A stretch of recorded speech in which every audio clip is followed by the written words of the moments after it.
Hello everyone, this is Nitpicking Nerd, and I want to add something to my previous video in which I discussed the similarities between the Orville and the Mass Effect. Someone sent me descriptions of some of the characters and stories and sent me photo comparisons to show me how similar it is. And then he sent me another email with another interesting observation, and that is the fact that Seth Macfarlane actually voiced a character in Hellboy 2, and that character is very similar to Isaac in the Orville.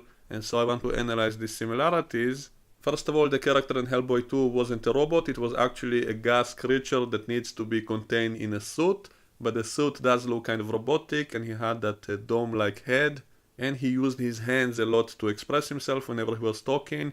So there are some physical similarities to Isaac, and he also had a very specific feature which was very similar, and that is the fact that he could open up his fingers to release his gas from inside and to do delicate small things with the gas and then come back into the finger and it closed. And so that was very similar to the way Isaac can open up his fingers to release those wires to do delicate operations. So that is indeed some big similarity. And is it a coincidence? We know that Seth MacFarlane voiced that character. He wasn't actually wearing the suit, he didn't play the guy in the suit, but he did dub it, he did voice it. That means he did watch the footage.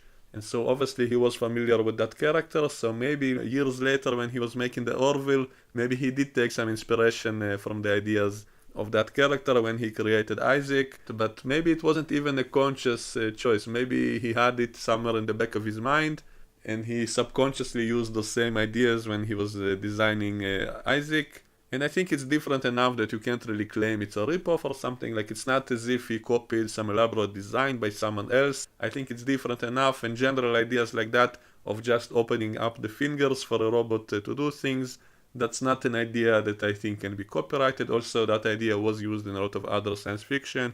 Even Data in Star Trek had the ability to open up his fingertips and to press buttons inside there and stuff, and so it's not really something that can be copyrighted. Also Robocop used to hook up his arm into stuff, and so this is not the kind of idea you can really complain someone doing. Is it a coincidence? Maybe, maybe not.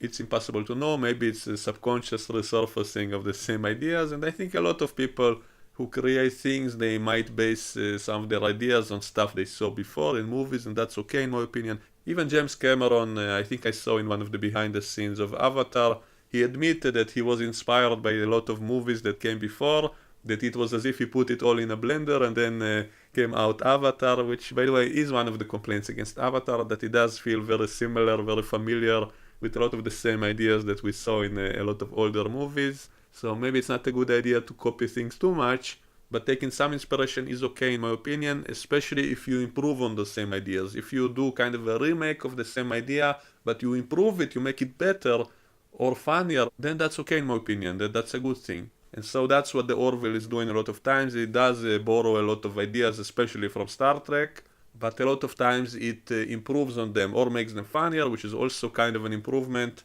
The only episodes I really complained about were those that were too similar. If it's a remake which is worse than the original, then it's annoying. So if it's an improvement, then I'm fine with that. And again, I'm not talking legality, I'm only talking about my enjoyment from watching a show. If I recognize the same idea but it's done better or funnier, then I'm okay with that. But if it's not better, then it feels like a cheap imitation of that, and that can be annoying. And so that's the reason that I was complaining about a few episodes of the Orville, when it felt like a cheap imitation and not an improvement. Anyway, that's all I wanted to say for today. Let me know what you think in the comments below and we can discuss it. And I will see you all next time. Bye bye.